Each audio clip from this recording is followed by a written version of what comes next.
time again. You know, it's funny. I was actually going to be like, you know what, Sam? I start the podcast off a lot. So why don't you start off the podcast? Okay, so you saying why don't you start off the podcast is starting off the podcast. I hate to break it to you. Yeah. But well, actually, it doesn't actually matter when I start off the podcast because every single one of our podcasts starts with us with saying something at the exact same time. And it being completely unintelligible. Me trying to get the first word in. Yeah. And you comfortable and used to getting the first word in because you're a man.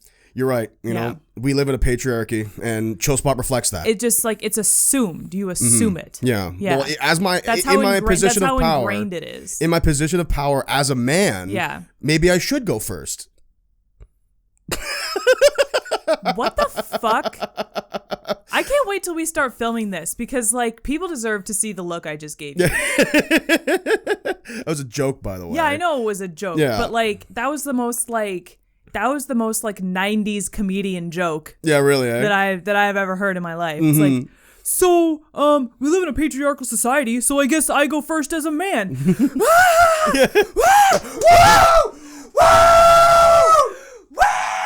Did we ever talk about that on the podcast? Emmys. Give him Emmys. Give him a Grammy. Give him an Oscar. Yeah. Oh my God. Give him a Tony. Make up an award he's just on a to stage. give it to him. Oh my God.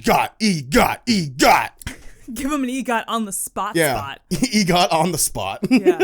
Did we ever talk about the time we watched Dane Cook's Vicious Circle because we were fond about it? And then I think we mentioned at the beginning of one that we like revisited it because like they're like you and I both grew up watching bits of that. Like, Like watching I watched the whole bits. thing. You've watched the whole thing? For sure, yeah. Okay. I probably watched the whole thing via clips on YouTube. Right. But like early YouTube, like the thing that my friends and I always shared, like every once in a while, like a clip from Vicious Circle would like come your way and like watch it. Excuse me, particularly the bit about the break-in. Oh, the B&E? Yeah, the B&E. Not bacon and eggs. And something about parties, like going to parties and like lying about not going to parties. Yeah. There's a whole bit when he was like, so hey man, I thought I where's you at my party? And he tells a whole bit about how he like his car flew into a ravine. Yeah, he's like, I saw you on the couch. You're like, oh yeah, that's my hologram security system. You gotta double down. Be like, no, I installed a hologram. Yeah. Because like Dane Cook jokes only are funny if you do the delivery, right? Like you can't just be like, oh well, you know, I installed a hologram. Like that's not how Dane Cook does it. Yeah. Right? I just want to make it clear. I don't want to talk about Dane Cook for too long, so I'm not feeding into the bit because I want it to end so that we can move on. Right, but anyway, the point is like I'm not even talking about Dane Cook. But I'm gonna power through it. Cam Smith, 2020. But no, I'm not talking about him specifically. It's like what gets me about comedians of his caliber, I use with air quotes. No, like you can have a caliber and have it be a low caliber. It's still a caliber. But comedians like him that were like the top of his game at one point, like he can't get two words out without being completely drowned out by the screams of the audience. Screams, and it completely fucking ruins the experience. Like there was always, we tried to watch it and there was always someone cheering. At like somewhere in that stadium, there was someone cheering at all times. It was like the syndication of Friends, but like for a live performance. Like there was always applause and cheering going on. It's like the vuvuzelas in oh my God, fucking FIFA don't tournaments. say that word. Oh my God, the vuvuzelas. Are we gonna like bring the vuvuzela curse like here? Jesus Christ. We're just gonna hear like they banned them. I think they banned them from soccer games because it was actually the worst noise. Because like it's obnoxious. Cacophonous, horrible noise. Yeah. And you know what? Whoever made up noisemakers was truly working with Satan. Like the most impish person must have made like noisemakers, like come up with the concept of noisemakers, because human beings cannot walk past a noisemaker of any kind and not make the fucking noise. Okay? Like when I was 16 and I worked at Party City, like that was my life. My whole life was someone walks past the fucking like the blowouts that you get for birthday parties and you go or like so you can't resist, just what you're saying. Yeah, we had like a loot section and there were like toy whistles and people would like blow on them. Kids were bad for it, but like honestly adults fucking did it too. Yeah, do you think that working in a bike shop is a nightmare? Or like squeaky toys. Yeah, people always try out the different like bells and horns. It's all the time. It's like ever since we opened right up until we close. Yeah. I hear it in my dreams. Yeah. I heard a honk in the middle of the night. It was like What was that?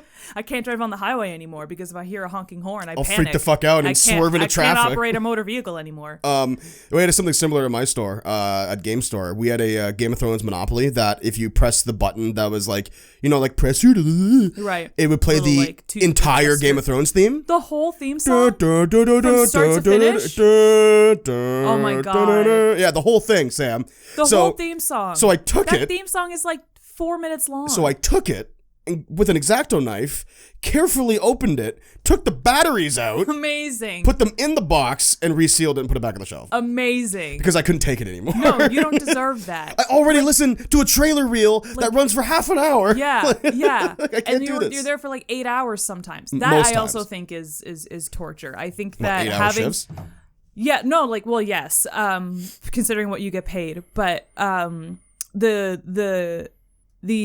trailer loop. The trailer loop that plays in your store, and the fact that it's only half an hour long and that people can be in there for 8 hours, I think is like that's a form of torture. Like that's a war crime. Making people listen to the same exact thing on a loop for hours on end, and it only changes like every couple of months. Every month.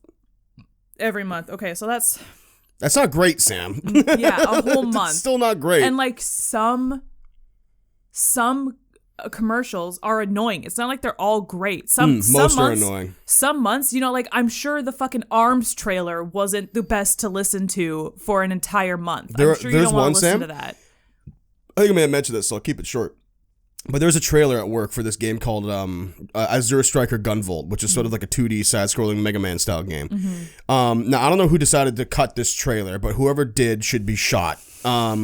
Because the whole trailer is explaining the two main characters you play as, and then every single boss. But there's no music. It's dead silent. And the narration is, Azure Striker Gunvolt, the main character, Ju B, has these abilities. And then, it would be like... So you listened to a PowerPoint presentation. More or less, Sam. Yeah. I listened to a fucking TED Talk about Azure Striker Gunvolt. Nah, and TED Sam, Talks have to be more entertaining than that. And it was 9 minutes long. Unbelievable. 9 minutes long. They listed every character 9 and minutes their abilities. Long. It was 9. I timed it. It was 9 minutes long. Torture. 9 minutes. And it plays twice every hour. Torture. Absolute torture. I'm going to fucking cry.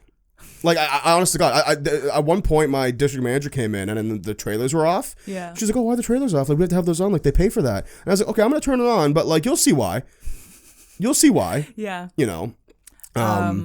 I remember, was it Red Dead that used "Take Me Home, Country Road" in its ads? But there was a million games that did it. It was Fallout 76 that did that. Fallout that did it. Well, that was the one that did it first. That brought it to your attention. That brought it to your attention. Not really, least. But yeah.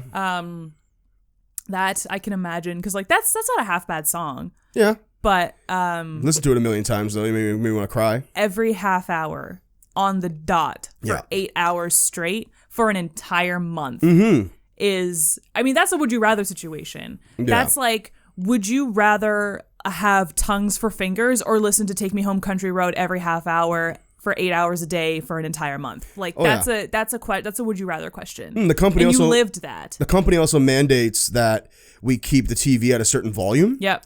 So to the point where it's actually so loud that anyone who talks to a customer close to the TV has to pause it because it's too loud. Yeah. Every single person I work with. I've had some experiences at your store, not your store specifically, but the ones in my town where a specific ad will be it'll feature a lot of explosions or gunshots, and it's no, thank you, I don't want the. Yeah. What? Sorry, I don't want. Excuse me. Could you? So I couldn't. Can you turn that off? Yeah. Can you? That'll be $200. Turn that off. Just take my money. Take my money. Whatever. Take it. Just have all. I don't want to change. I'm leaving. I don't care. There was at one point in my old store where my coworkers and I could do word for word the entire scene that would play in the trailer for the South Park game. We didn't have to look at the TV. We would actually be staring ahead, 1,000-yard stare, and just rifle off the whole trailer. Yeah. Because we've heard it that many times. Ugh. Because that game got delayed so much that it was on every trailer reel from August to January. What? Yeah. What? So that's how often I was hearing that. Yeah. What? I purged it from my memory. August to January? Every single month. 4 or 5 months. September, October, November, December. That's 5 months. Yeah, man. Yeah, man. Yeah, man. Yeah, man. Yeah, 5 months of a South Park video game trailer. Mm-hmm. And then it come out and it wasn't even that good. I'm writing that down in my ideas folder because if I ever need to like torture a character or like come up with some like mundane thing that's actually the worst, like 5 months of the South Park. Oh, babe, if you ever write wow, my phone knows to autocorrect South Park. That's weird. If you ever write a show about a retail store, specifically a video game store, I got all sorts of bits for you. Trust me. I mean, so do I. Like we all do. I was gonna say, with like this sound thing affecting you, at my old job, my most recent job that I quit recently. Yeah. We used to have to carry around cordless phones with us because customers could call at any time to pick up their orders, and before the pandemic happened and the store realized that 2 people working at a time doing every aspect of the job was unrealistic and not efficient. What? We would have to do everything. Are you kidding? So we would have to pick the orders, sort the orders after we were done, bag them all if the customer needed bags and wasn't bringing their own, take phone calls and take orders out, like load up and take orders out to the car, put them in the customer's car and come back in and like finish our picks at the same time. So I would have to carry a cordless phone around with me in case a customer called, and I heard the ring so many times in a shift. Oh my God. And if it was a busy day, sometimes it was like back to back to back to back to back. Like I would answer the phone, run back from wherever I was in the store. Sometimes I was like on the other end of the store from where the office was, run back, finish the call with the customer, load it up, take it out, come back, put everything away. And just as I was about to head back out to continue my pick, the phone would ring again. Oh, yeah. It was like clockwork. Yep. It was like absolute sometimes the phone would ring in the middle of a phone conversation with another customer. Like it was nonstop. And one time I was out for ice cream with a friend, and the ice cream store that I was in had the same phones as the store that I worked at. And you had like a Vietnam style flashback. I actually it was like I was a cyborg that had been used in war and like released in the past to live my life, but and I had forgotten everything in my programming except for that ring, and that ring was like my trigger that like put me back into work mode. Like for 2 seconds I was like, excuse me, I gotta go get that, and I'm like not even in my store. Right. Yeah, I was like, oh man, a customer's here. What am I doing? Where am I gonna go next? It's it awakened something in me. It's conditioning. I was conditioned. It's 200% what that is. It's conditioning. And now if I hear it, like my heart beats a little bit faster. Because I never liked answering the phone. I still I have a little bit of phone anxiety. Nothing too bad, but it's not my favorite thing to do, be on the phone. And I love answering the phone at work. Honestly, I do. I just it just awakens something in me.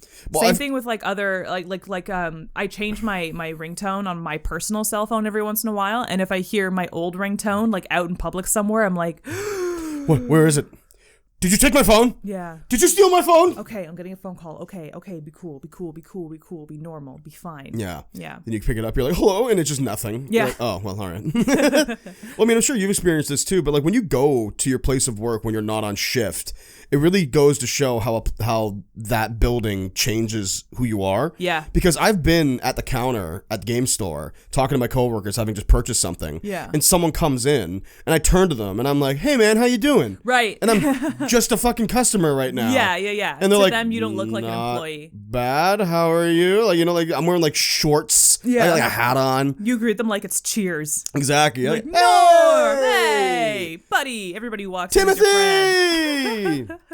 Mr. Chalamet. Yeah. Timothy Chalamet shops at my game store. Wow. Yeah, right? How, what's he like?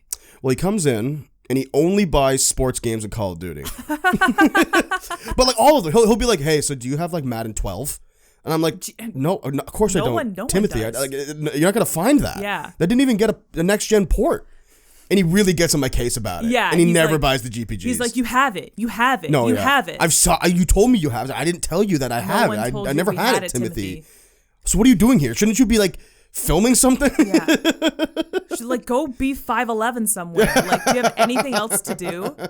God. I don't have your Oscar here, Timothy. Yeah. I don't have it. No right? one has another Oscar for you here, Timothy. Go be mad somewhere else. Yeah. I like the idea that Timothy Chalamet only plays Madden and Call of Duty exclusively. Yeah. He doesn't touch any other games. He doesn't know about any other games. Yep. It's not like those are his preference and like He plays bought them, but he knows about others. It's like just Madden and Call of Duty and everything else. He's got the blinders up. He bought 3 Mamba editions for the new 2K21. And he's like, I'm not even gonna sell these. I want one to play, one to put on the shelf, and one to give to my girlfriend. She doesn't even like them. I just wanted to have it. Oh God, Timothy Chalamet. You know what I realized with Timothy Chalamet? I just like did his little voice just there. I have no idea what that guy sounds like. Is he British? No, he was born and raised in America, but his father, I think, is French, and he's fluent in French. Oh, so he's kind of a French man. He does not sound like this. Excuse me, man. May I get the Madden 22? He doesn't sound like Bruno from the Great Canadian Baker. There you go. Yeah, that's what that show is called. The Great Canadian Baking Show. We finished the Great Canadian Baking Show. I know. We wrapped her up. You did not like the end of season 3. Who did? Lots of people probably. Well, I think anyone who liked it is dumb. Next topic. I mean, like, what more is there to say? No, it's funny because we talked about this a couple nights ago, but like, let's talk a little bit about the Great Canadian Baking Show because I like talking about that show. Season 3 was definitely the weakest season, but not because of the production or the hosts or anything. I love Carolyn and Aurora, and they're hilarious. I just thought that the bakers really didn't bring it like they usually do, you know? I see what you mean a little bit. I mean, like, Colin definitely brought it. Colin brought it. But he should have won. Yeah. That's what I mean. I really wanted Colin to win. Not fucking goddamn Natalia. Oh. With her weird flavors. Yeah. Spinach and mint cake. She was always like, what the fuck is that? Yeah. She's like, all my friends like it. And like, they ask for it again and again. And it's like, you know. All your friends are fucking. I gotta try it. You know, like, I gotta try it. I want to give everything a fair shot. Yeah. You know, so I don't want to poo poo it. But it's like, I don't want to make it. No. And I'm not going to meet Natalia from the Great Canadian Baking Show anytime soon. So like, I'm probably never going to have this cake. And like, yes, the green is very like, the green that it produces is very interesting. Sure. And cool. Whatever. But like the things that you have to put in it to get it are not worth baking a cake with. No. Spinach and mint? Fucking all of the time. Spinach and mint. You know what? I like both of those things, but they're on different ends of a spectrum. No, it wouldn't taste good together. Spinach. Just the worst. Yeah. The worst fucking flavor except the one where they had to make a number cake was really good. The first challenge? Was that the first challenge? That was the first day, yeah. Oh, okay. It was the first challenge the first day. And then she never topped it. Yeah, and she peaked in high school. Actually, you know what? I think it was her showcase was really good with the like the pink and green and white cake thing that she made. That looked really good. Which one was that? Remember she made some like, I think it was the last episode. I think it was the first challenge, the showcase.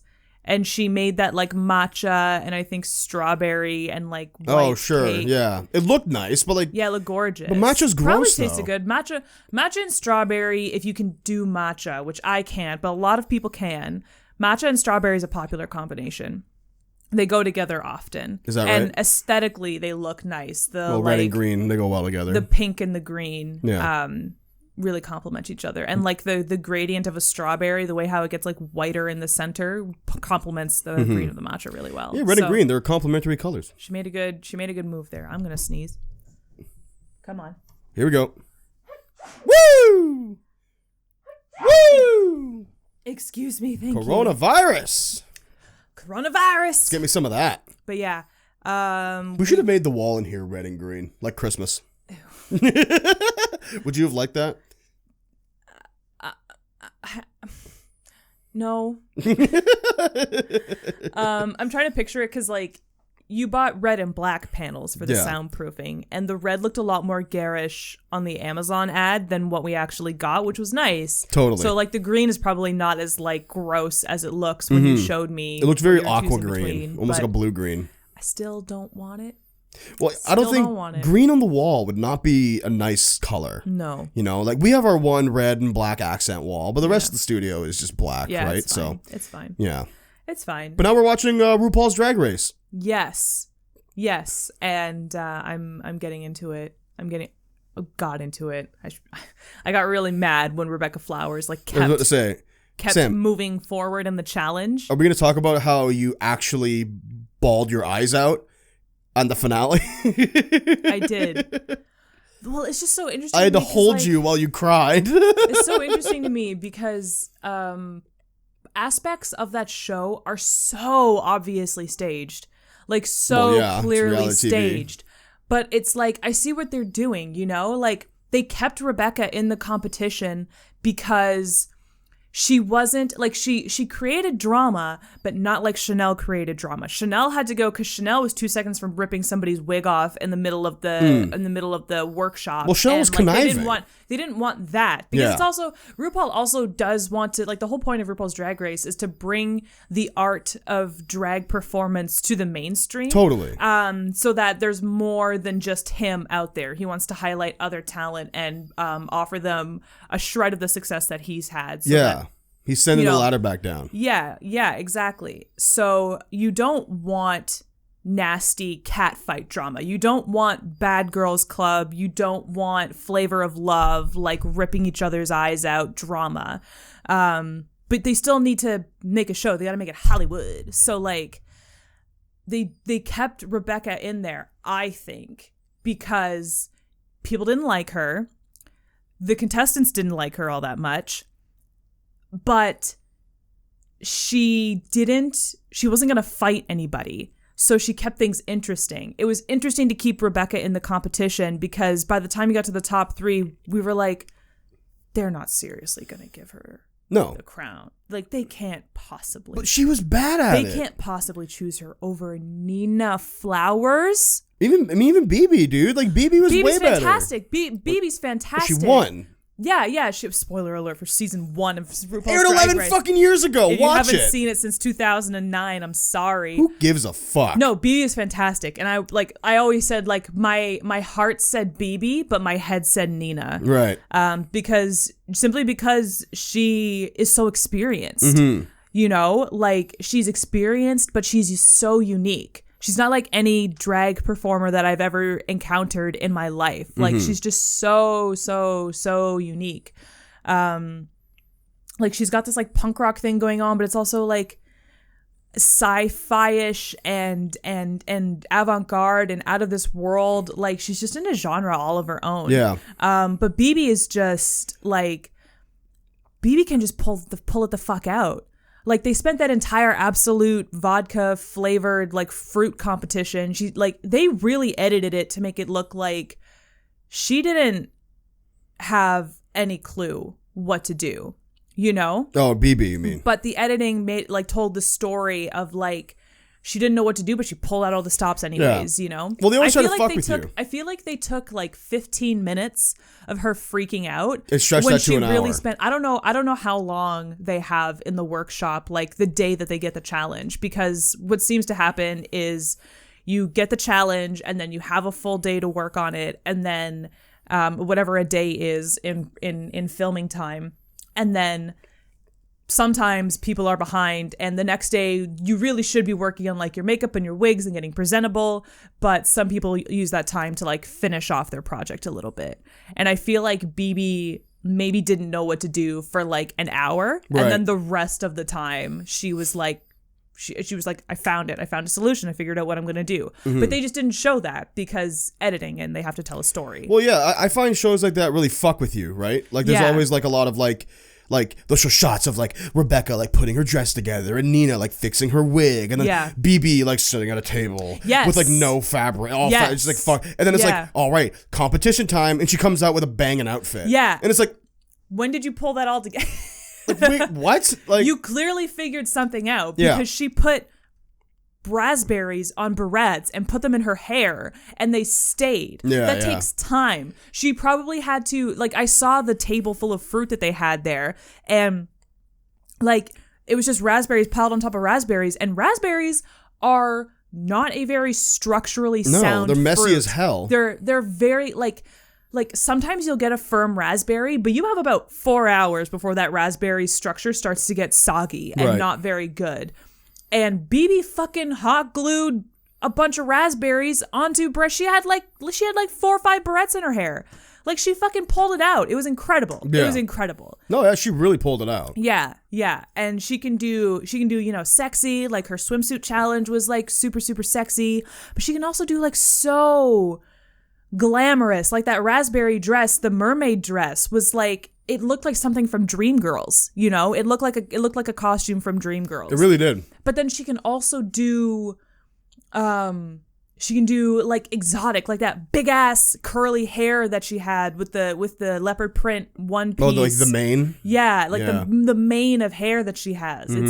It's just she's classic, but she can adapt so well, and it's so wild. I think they were absolutely right in saying that she was the only one who could have a career similar to RuPaul's. Well, especially because I think she like rise to that level. From what I understand, obviously I'm not into drag culture. I don't know much about drag aside from RuPaul. You've seen Paris is Burning, though. I have seen Paris is Burning, which is a great movie. Really informative and very interesting. It's also not very long, and it's on Netflix. So if you want to watch it, go watch it. Oh, it's required viewing. Yeah, I would say. I mean, yeah, it's definitely like it opened my eyes up to a whole world that I had no idea existed. Because for a long time, what I didn't understand about drag, and this has nothing to do with like, it's wrong. Yeah. I'm not trying to say that.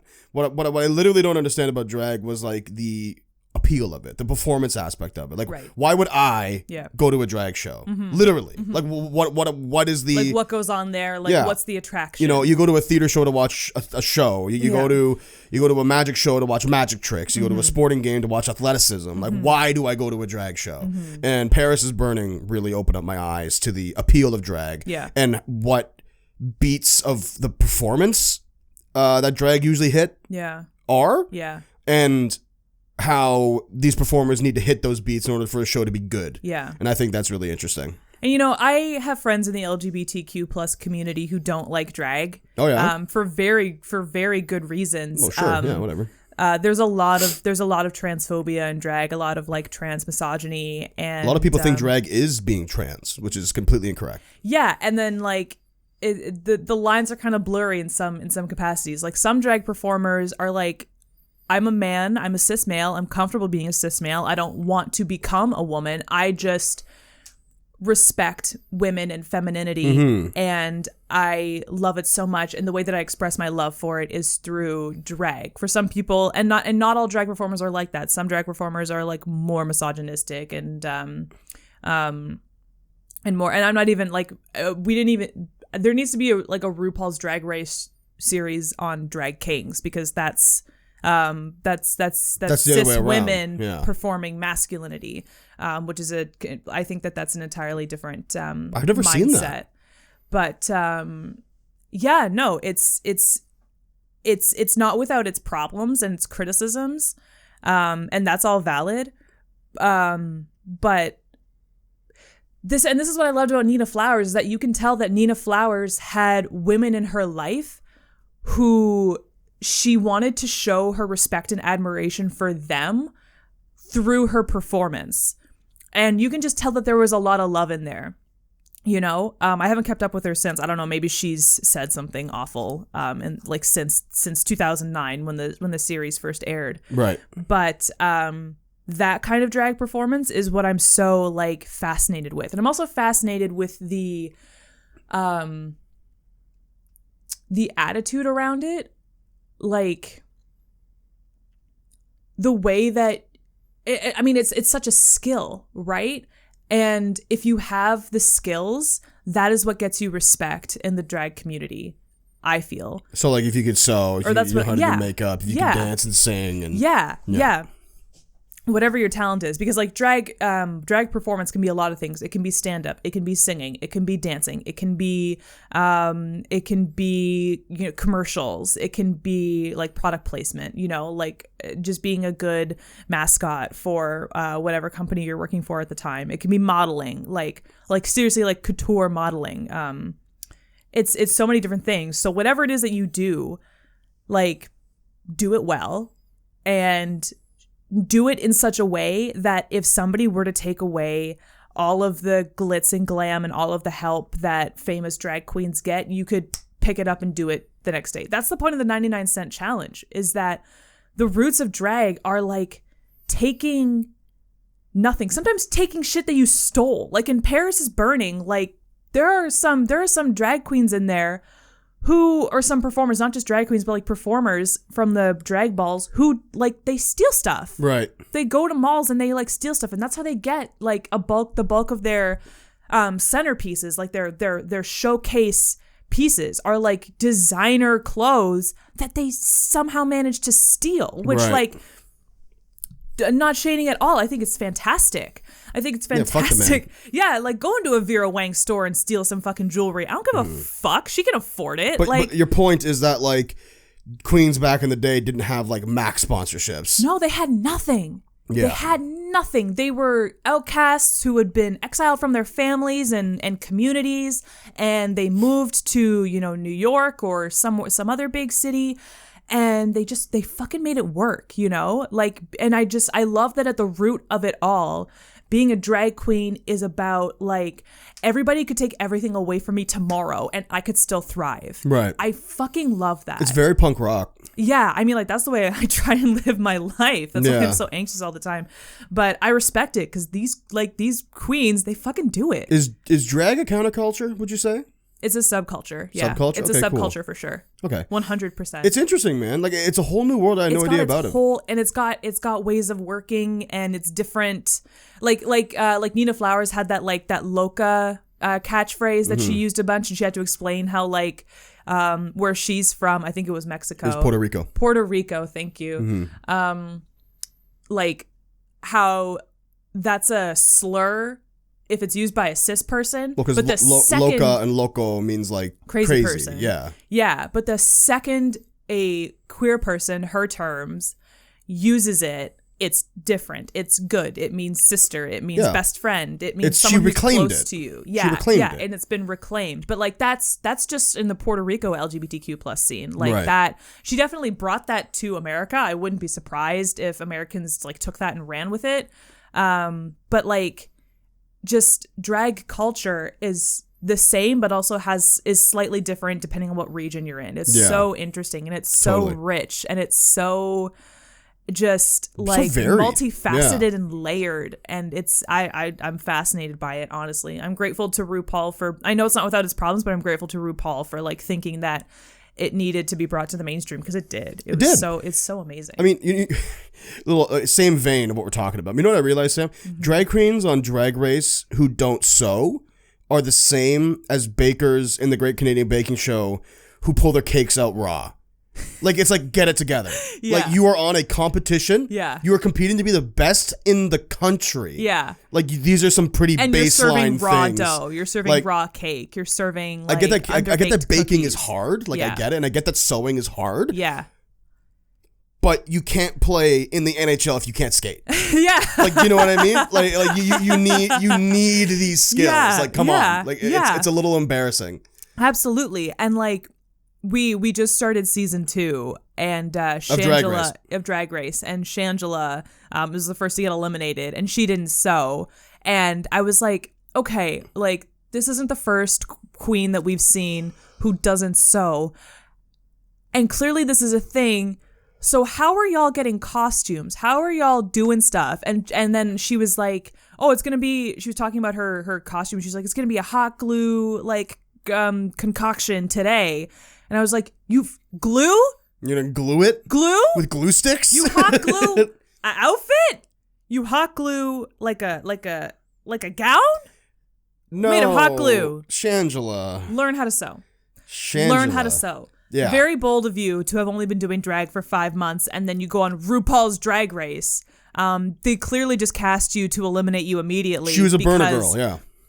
And something that I appreciate about RuPaul's Drag Race, that they seem, I mean, like, we're only on season 2, but they seem to do it every season on purpose in the casting, that they don't do on Great Canadian Baking Show, because Great Canadian Baking Show is about being nice and being cute and just like getting a bunch of nice Canadians in a tent to bake nice things. Yes. They did this in season 1, but they didn't do this in seasons 2 or 3.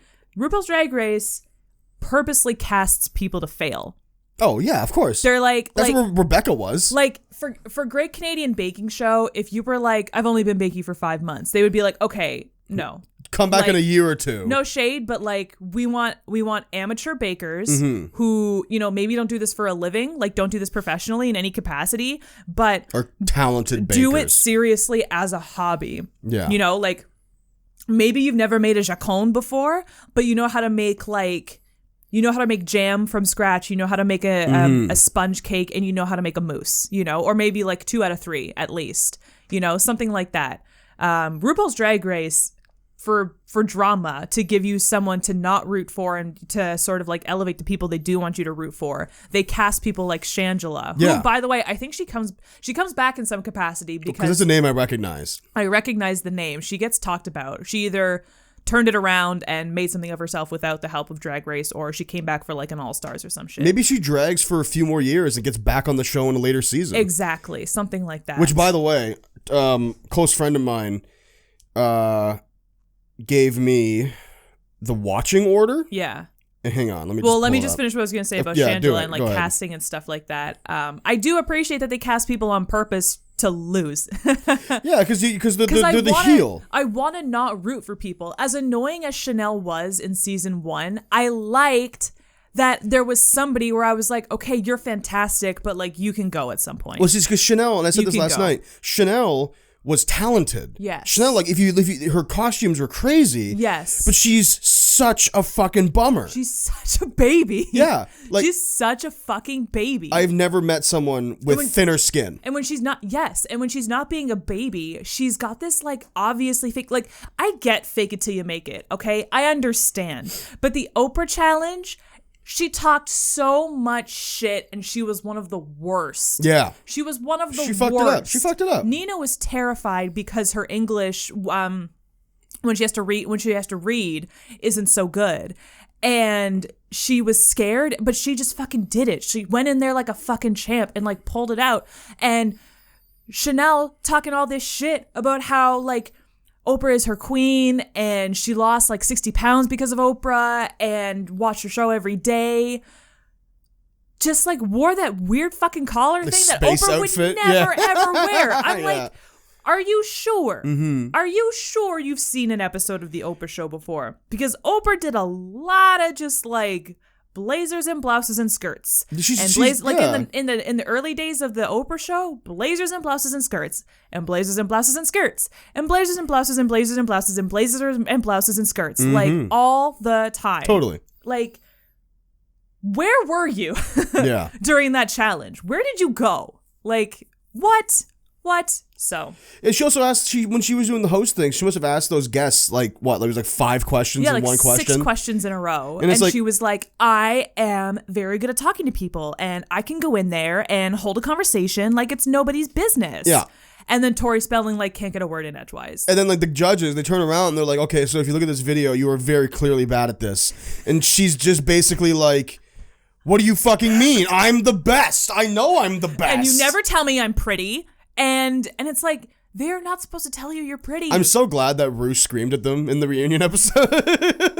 Where RuPaul was like, it is not my job to remind you that you're good at what you do. You were chosen from like 9,000 applicants, and we chose like 9 of you. Mm-hmm. You're fucking pretty. Yeah. Like, yeah. You're pretty because you're here. It's not my job to make you feel good. Yeah. Yeah. That should be basic knowledge once you got It's criticism the letter 101. of acceptance. That's criticism 101, Sam. Yeah. You're already a bad bitch because you're here, you know? Don't let getting swept up in the competition make you forget. Yeah. Yeah.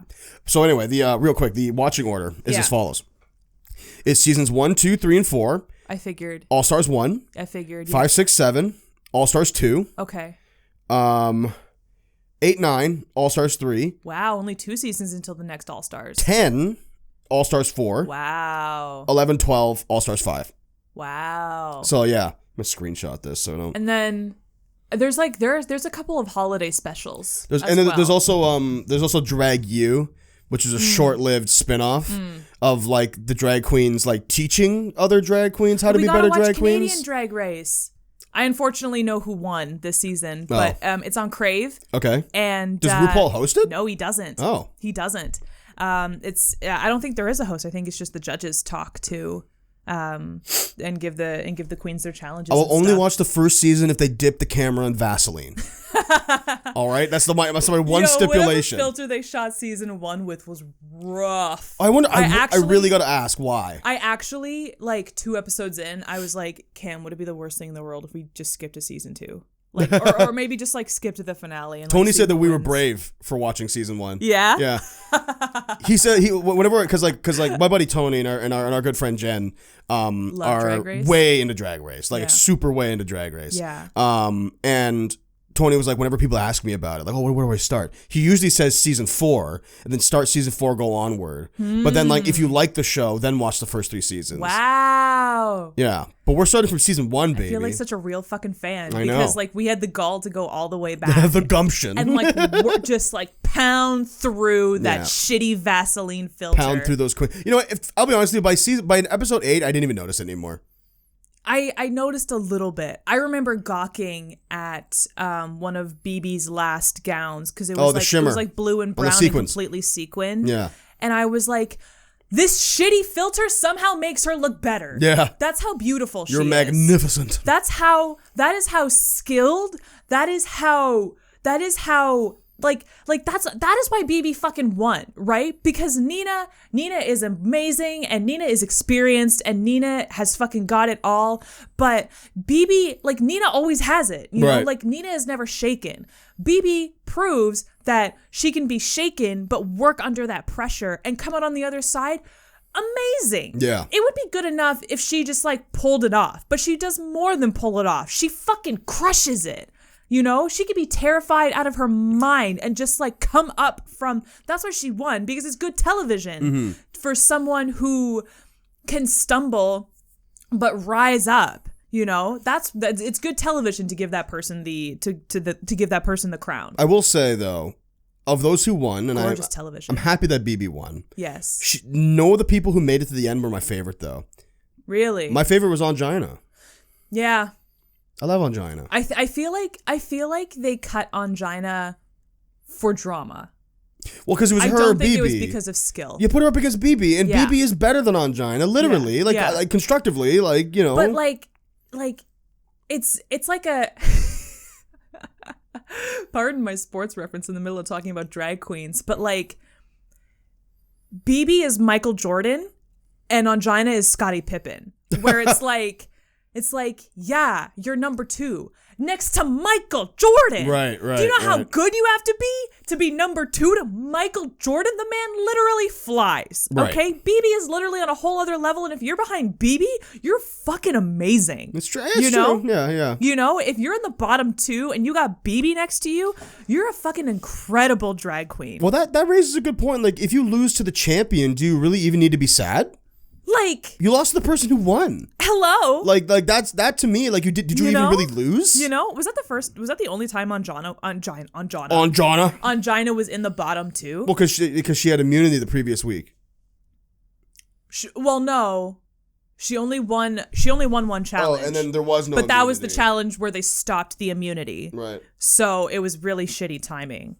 But I don't think before that she had ever been in the bottom 2. So the only time she's in the bottom 2 is up against BB Zahara Benet. And she won. Yeah. Of course she won. But you're number 2 to BB Zahara Benet. There are worse things to be. Worse things to be. So give Angina all the money too. Yeah. Because she's going to be in an All-Stars. The first All-Stars sure. Or an All-Stars somewhere down the line. I 100% think because so. She's a fucking powerhouse.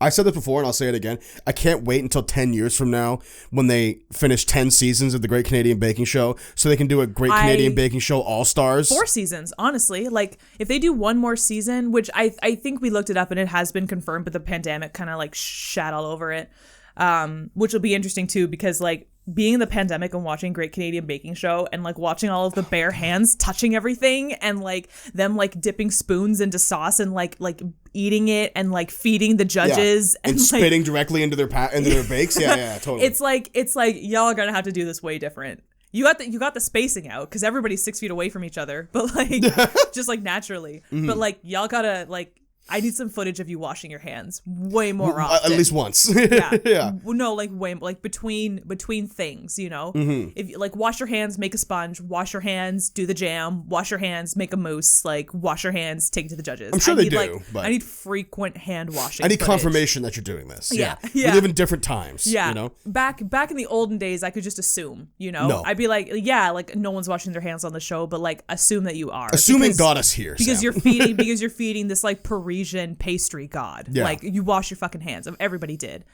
But I need to see it in a post-corona world. I need to see it. Yeah, no, I need face masks. I need everyone's baker table to be in a bubble. Yeah, like a bubble boy bubble. Yeah, yeah, totally. Yeah, I need Carolyn and Aurora to have to like enter through a bubble door. Yeah, and then like it's like weird and echoey every time they talk to everyone. Like the hospital level in The Last of Us 2. Like everything is just like sectioned off. Yeah, they walk in hazmats. You know, like absolutely. That's what I want. Oh my god, picturing Carolyn in a hazmat suit is just doing it for me. I could see it. I could see it. Yeah. But something I really love about our experiences with the Great Canadian Baking Show and RuPaul's Drag Race now, Sam, is that like I said this a couple of days ago, but you and I don't have the same taste in television. No, and we recommend good shows to each other. And I've liked everything you've recommended. I have. Yeah, and I've liked everything that you've recommended to me, but I don't get like obsessed with it. No, neither do I. I show you, and you can probably attest to this as well. I show you TV shows that I think you are going to really love, and it's going to consume your brain, and it's going to be all that you watch until it's done. That hasn't happened for me with my recommendations with you, and vice versa. I agree. So like, and it's just like we never really went to reality TV competition shows because I guess we just thought that we were above that. I mean, I don't know about that. I've never liked reality TV on my own. I haven't. I've watched a bunch of Keeping Up with the Kardashians because holy fuck, that's a train wreck that I can't look away from. Right. But I didn't always like love it. Sometimes it was really frustrating to watch Keeping Up with the Kardashians because it's like, it's really annoying to watch problems be solved by being rich. You know? Totally. Yeah. It's really hard to watch the episode where Khloe Kardashian gives birth to True and her family is in another state and she can like call them on Cleveland time and be like, I'm giving birth, and then a couple hours later they're all together. Right. Because they're rich enough that they can just like call a private jet up and like be in another state in like 6 hours. Have there be no time whatsoever. You know, like I can't watch that for too long. And I never liked reality competition shows because I tended to get too attached to the one person that I was rooting for. Right. And then they would lose, and then I would just get really sad, and then I just wouldn't care. But we like food. We like watching food shows, like Salt, Fat, Acid, Heat, Ugly Delicious, Somebody Feed Phil, shows like that. All good shows. So we started Great Canadian Baking Show, and then like we just got into it. We got way into it. Like we just got into the different personalities and like having opinions, and I just decided like, hey, it's not like I'm broadcasting this. I mean, I'm broadcasting my opinions about it now, but like at the time that I'm watching it, it's like I could say I don't like that person, and it's like, wow, nobody fucking heard me. Perfect. I'm gonna be so petty. Yeah. I'm gonna hate up on Andre for no goddamn reason because I can. Totally. Because it doesn't matter. Even though he won. Because I don't know Andre and he's never gonna know me. And you know, it's just entertainment and I can have an opinion. It's really not that personal. But it's really nice that we've found something that we can actually like, I mean, we obviously been dating for almost 5 years. Like we've had plenty of time to bond. But like, it's nice that we have something that we can do together that we can like look forward to doing together at the end of the night, you know? Yeah. And I really appreciate that. I look forward to it. It's funny that we ended up on this specific thing because you're right. We never were into reality. And I really want to bring it back to something. I don't think that we thought that we were better than reality TV. It's just like not something that attracted us. Yeah. And I think that there's something to say about reality competition versus reality TV, right? Because reality competition, and maybe I'm reading too much into this, but in most reality competition shows, due to the competition aspect, there's a certain amount of skill that you can get attached to when you watch it, right? It's like watching your favorite basketball player do a sick move. Yeah. Like you can be like, oh shit, he did that crazy thing, right? So when a drag queen comes out in a costume that blows your mind, it's like you can look at it and be like, this isn't something they found on the street. This is something that they made with their hands, and the picture popped in their brain. Some of them do buy it though. Like Chanel buys a lot of her outfits, but it's like well, that's okay. It's still a skill to go out and find something and make it work for you. And even if you bought it, you still have to hem it. You still have to, because like you're a man trying to look like a woman. To style it, you know, you have to make it look. Chanel can't buy her makeup. She can't buy her makeup. I mean, she can buy her wigs, but she has to style them herself. Any person who buys a wig has to style the wig. That's just how it goes, right? That's the way of the road. Also, like, as a black woman, I would like to say, even if you buy your hair, as long as you buy it, it's yours. It's your hair. Whatever. It's on your head. You own it. It's your hair. I've never seen. It is your hair. I've never seen a weave or a wig that, like, even if I clock it's a weave or a wig, and have been like, oh, so you're just like a faker then? Because who the fuck cares? Yeah. Who cares? That's not your hair. Yes, it is. You bought it. You bought it. You pay for it. It's yours. Are those your socks? Yeah, exactly. I didn't make these. I didn't make these socks, but they're my socks. No, you bought them. They're not yours. Excellent point. They're Walmart socks. Idiot. No one's gonna say that. No one's gonna say that to you. Yeah. You bought your hair. It is your hair. Exactly. Yeah. But yeah, no, like I just if my dad could hear me now, he would fucking just divorce me. But what? I forgot the word for that was a fucking weird sentence. I forgot the word. I forgot the word for when you detach your disown. When a parent disown. Thank you.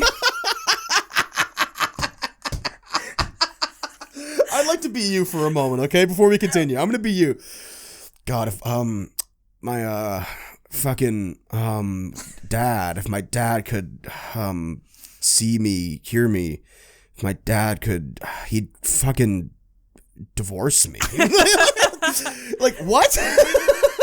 If my dad heard me say this, he would disown me. But editing in reality shows is such an art. Of course it is. And RuPaul's Drag Race, editing is an art. More so than Canadian Baking Show, but still with Canadian Baking Show, uses editing to build tension. Of course it does. Anything does that. Literally anything does that. That's something, but like it's different because, you know, in scripted shows, in shows like, I don't know, anything.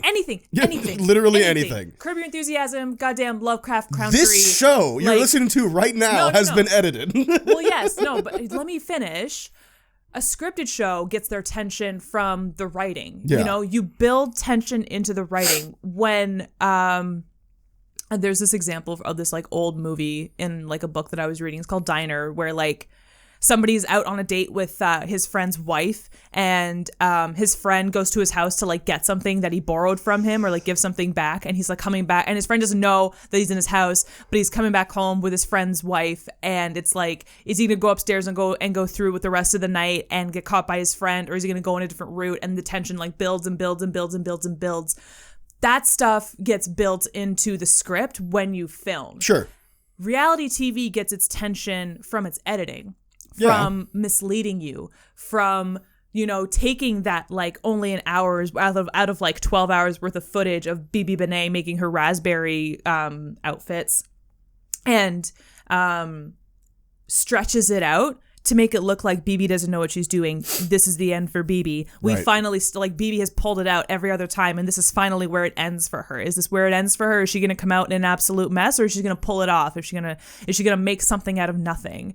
And, you know, Great Canadian Baking Show, they'll take in the last 10 seconds when the hosts are going, okay, 10, 9, 8, they'll take footage from, like, 45 minutes ago when someone's like piping their cookie, and they'll put it in the 10-second countdown 100%. To make it look like they're still piping. Yeah. And like not really like minutes away from being done, and all they have is 10 seconds. Exactly. They'll be like 5 seconds left, bakers, and someone's like putting cookies in the oven, and it's like, what do you mean? And it's just like, you know, if I were younger, I probably would believe it. Totally. If I were, like, little Sam would believe it. They'd be like, oh my God, 10 seconds ago they were putting cookies in the oven and now they're done. How did they do that? They're amazing. Like, whoa, my God. It's mystical. But now it just, like, freaks me out a little bit. Like, I have a little bit of a heart attack, and I'm like, it's the editing. They are not just putting their cookies in the oven now. Like, it's not real. Editing, it's okay. It's not real. It's not real. It's fine.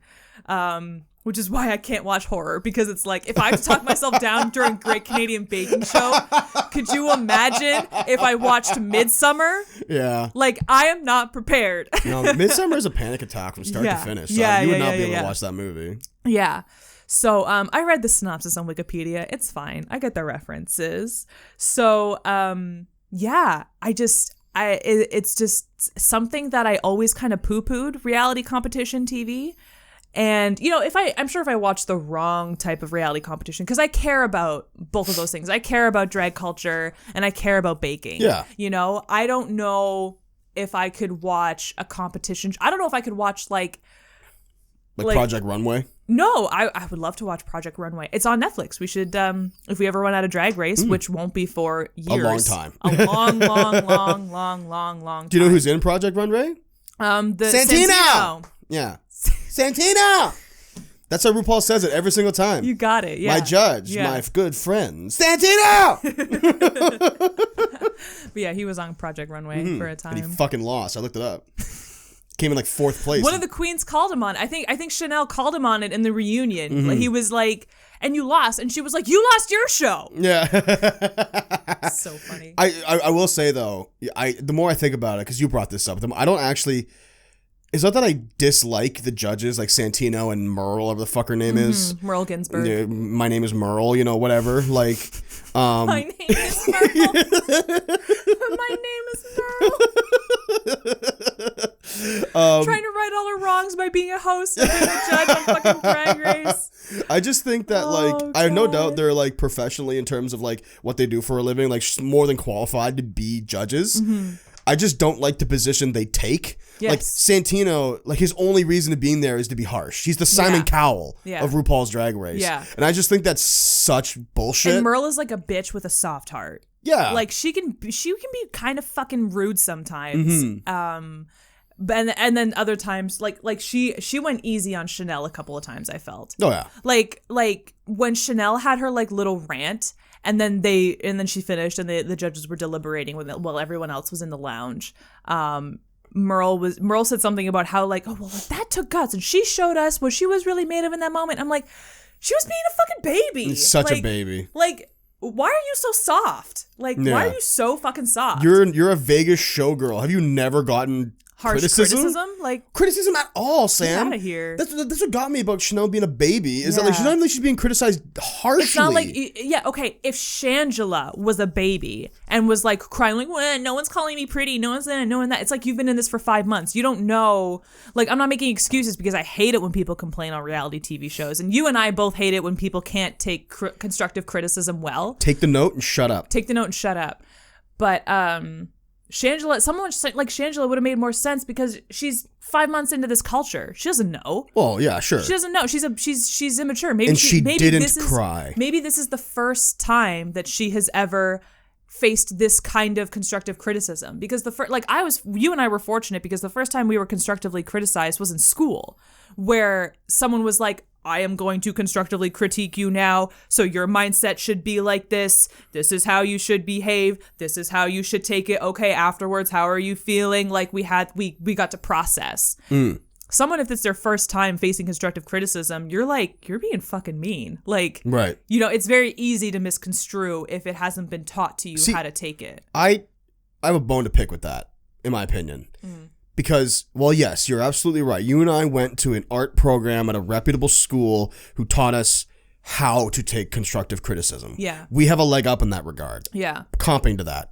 Totally. You cannot live your life not knowing how to take constructive criticism. You can't live your life, but if it's your first time, that's why I'm saying, like, I'm using Shangela as an example, but she never did this. It's just an example. Like, if Shangela, you know, like, I don't know what Shangela's day job was before she went on Drag Race. Maybe she said that she quit her job. She worked at GameStop. Literally, though, like, if you, like, finish high school and, like, go to university and, like, work at GameStop for your entire life, and then, like, you finish your degree in, like, I don't know, goddamn health services, like, you've probably never encountered truly constructive criticism, not in a performance aspect, in your life.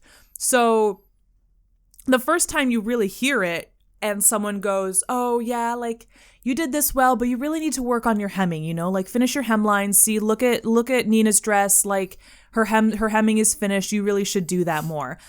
That would fucking break you. That would break me. Like, 5 months into this, and someone's, like, critiquing me, I would take that harshly, because I wouldn't know any better. Chanel But you've never, should like, know better. Chanel Yeah. is in show business. Right. Chanel performs in one of the hardest areas it is to perform. Vegas showgirl, that's tough. You know, people are mean to you, and people you work with, people like audience members that see your show, they're mean to you. They're hard on you. They expect a lot. Right. Showgirls are, you know, they're the whole package. They're beautiful, they're poised, they're graceful, but they do hard things like juggling, like Chanel did, or like, you know, like crazy tricks, gymnastics, you know. It's like pageant, it's like a whole other level of pageantry. You're telling me you can't take constructive criticism? That's either built in for the show, for drama, like the producers told you to do that and then told you to like keep amping it up because you were never going to win because they needed to keep Rebecca in for the drama. And then like Nina and BB were like leagues ahead of Chanel. Or you're like, you somehow managed to skirt constructive criticism throughout your entire career. Somehow someone always told you that you were the best, because it's unbelievable to me that somebody with that kind of performance experience can't take constructive criticism. It's baffling. It's unfathomable, in my opinion. It's baffling. And I want to quickly. So the thing is, though, but like I agree with what you're saying when it comes to Shangela and the performance aspect, but like you at some point in your life, at your job, at school, with your friends, with your family, are going to be criticized for something. Yeah. And you know, as I say this till I'm blue in the face, but criticism is not something to be afraid of. Like, I get that there's shitty criticism. Sometimes people are being bad at giving criticism. That's the point I was going to bring up. Like, people at GameStop are probably not very good at giving constructive criticism. But you know what? But I would argue that in my experience, though, you can take criticism constructively because it's a two-person game if you take it constructively. Right? Like, okay, so put it this way. If someone criticizes you and you don't feel as though it's constructive, try to find the constructiveness in it. Be like, what are you talking about? Are you talking about this? You mean do this different? Okay, I'll do this. And then later, if you have the opportunity to, be like, hey, I didn't appreciate the way you came at me like that. Yeah. You know, like, you can work it out. Like, you were right to say this, but I would say it like this. Exactly. Yeah. So, I think that... See, I feel like Chanel had a right to say that. Because I feel like Chanel, you know, even though she often kind of like missed the mark, she always she thought that she was going outside the box when really she just wasn't fucking doing what the judges told her to do. Yeah. Which is fair. I do feel like they held that against her sometimes in areas where it wasn't really fair to. Like when she came out in that outfit and was like juggling, you know, like those runway final challenges, like final show-offs, like they don't often have like a theme or something that you need to stick to. It's just show me what you got. Right. Bring out your best.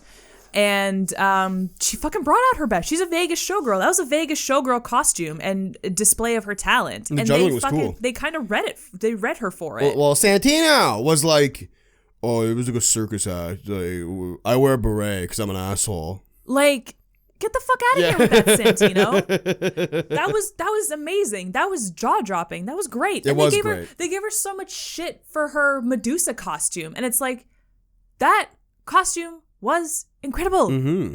That costume was incredible. Big fat boobies. Yeah, it was awesome. I get that, you know, things that she did earlier in that week, 'cause that may have been the Oprah week or whatever. She was in the bottom two for other things that she did, how she performed in other challenges.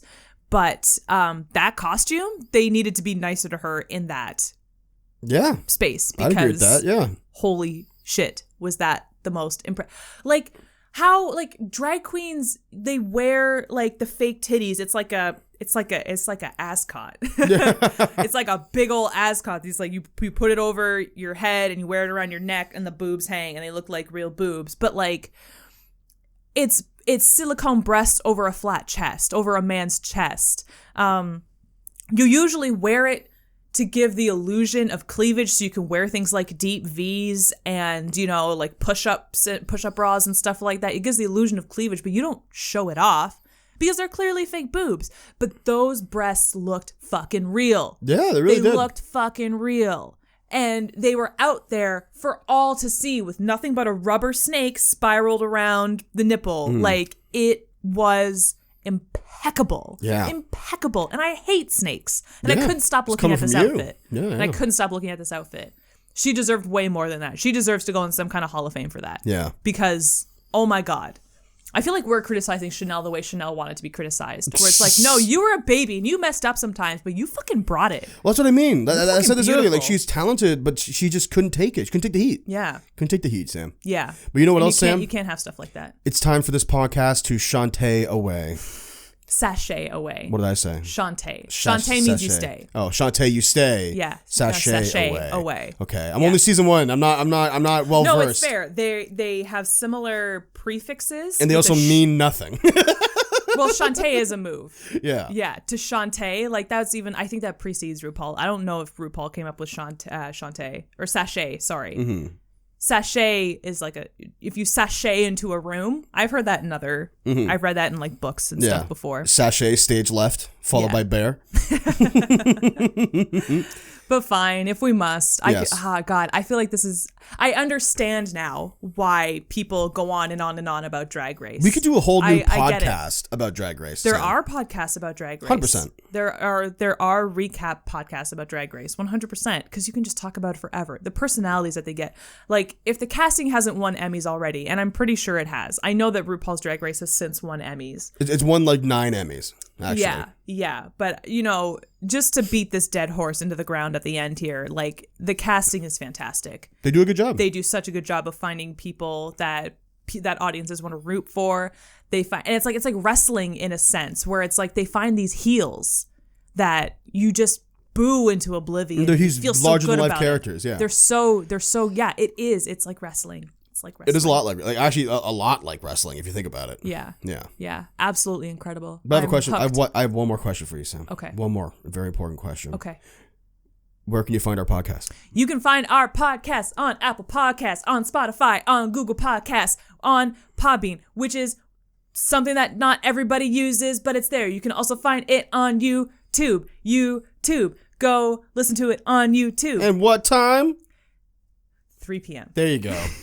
Also, every Tuesday. We are now on Amazon Podcasts as well. Pew, pew, pew, pew, pew. So if for some reason you listen to podcasts on Amazon, you could also listen to us. Sometimes I feel like we throw shade at we're like, you can find us on Apple Podcasts and Spotify and Google Podcasts and Amazon Podcasts and YouTube and Podbean. Really don't care where you listen to us. No, you can listen to us on your fucking 8-track tape, so you can buy the Chill Spot 8 tracks. You can listen to us on your Zune. There'd be like 5 tracks. There'd be like 5 tapes. You have to like flip them over because of how long our podcast is. Yeah, but wherever you get it, just get it. Love it. We love you back. If you liked this video or this podcast, a like or share is huge for us. Or a review where you can. That'd be really, really great. Really appreciate you. We have a YouTube channel. We can watch all sorts of stuff. Follow us at youtube.com/chillspot. We play games, video, and otherwise. Yes. Yeah. We have a Twitch channel at twitch.tv/chillspot. The blossoming, friendly, lovely community that we love, and we would love to have you. Join our Discord. Join our little group. Yeah. Because we have a lot of fun. We do a lot. We try anyway. Just come hang out with us. And we'll see you guys next time. Week. Time? Week time. It's 2:00 time. Okay. Bye. Bye.